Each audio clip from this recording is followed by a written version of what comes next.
So many people out there don't know the difference between a growth fund and an aggressive fund.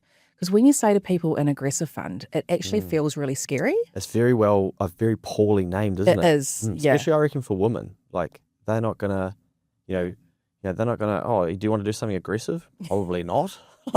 Yeah. And so, I see this just all the time. And so I explain to them what the difference is between a growth fund and an aggressive fund.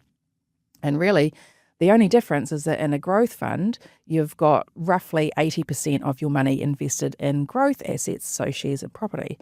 And then you've got 20% of your money invested in income assets, so like fixed interest, bonds, cash.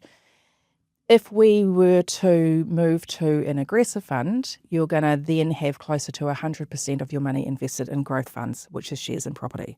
That's the only difference. And so with an aggressive fund, you might see more up and down, more volatility in that fund. But if you've got like 15, 20, 25 years before you're going to be accessing it, we don't care about what the ups and downs are along the way. We just want maximum value at the end. And so there is, long term, there is around about 1.2%, 1 to 1.5% difference between a growth fund and an aggressive fund. Per annum. Yeah. And that really adds up. I want to give you an example. Let's do it. I love examples. So an aggressive fund, what you're saying is basically taking even more risk, so you expect more upside but also more downside. But the longer time period we have to ride that out, then we should be comfortable taking that risk. I.e., if we're 60 and we want that money at 65, we're probably not going to be getting advice to go full aggressive. We're going to be starting to dial the risk back. Yeah. And same thing happens when I see younger people who are in growth funds and they're planning on buying a home within the next couple of years. And it's like, we've got to pull this back to conservative. Yeah. Because we need to just preserve the value. Yeah.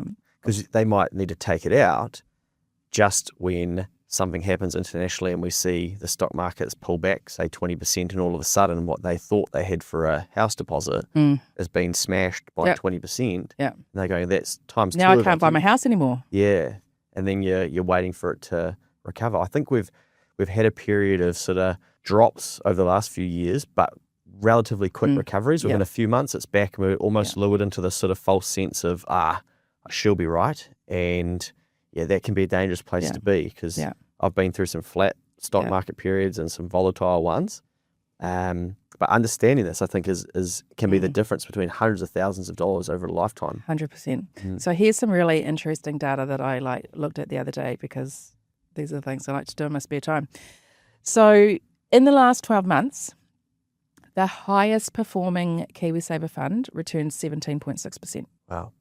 In a year? In the last 12 months. Yeah, I see. Over the last across all different fund types. Yeah. Right. The lowest performing Kiwisaver fund was negative 2.4%. Geez, so my balance went backwards. Yeah. Great. Not good. So that is a 20% difference between the top performing Kiwisaver fund and the lowest. Yeah. Now, to put that into perspective, if you were earning 100K a year and you had 80K in your Kiwisaver balance today and you were investing for another 20 years, that difference, 20% over 20 years, is 4.56 million. Jeepers. Yeah. So that it's now, in reality, that's not going to happen, because we're comparing conservative funds to aggressive funds, and we're only looking over a 12-month period.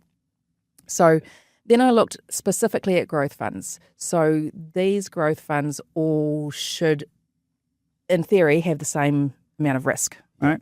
That being like 80% roughly into stocks and growth type assets, and 20% into bonds and income generating. Okay.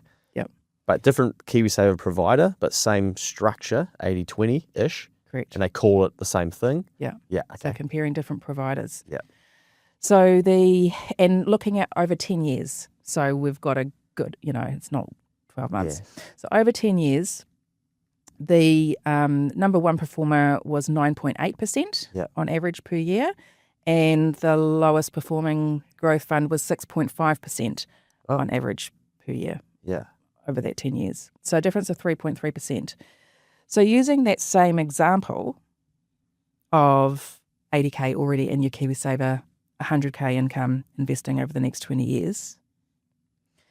That is a difference of you having 966,000 or 592,000. So like 374,000 difference. All from 3.3% compounded. From choosing the right growth fund provider. Yeah. So this highlights the importance of understanding what fund you're in and if it's fit for purpose for your risk profile and the length of time till you need the money. Well, two things. Are you in the right fund type? Like, should you be in growth or aggressive or conservative, wherever? So choosing the right fund type for you, and then also choosing a provider that is doing a good job, has a history of doing a good job, that we expect to continue to do a good job. Yeah. Yeah, so small tweaks like this can have massive impact over the longer term.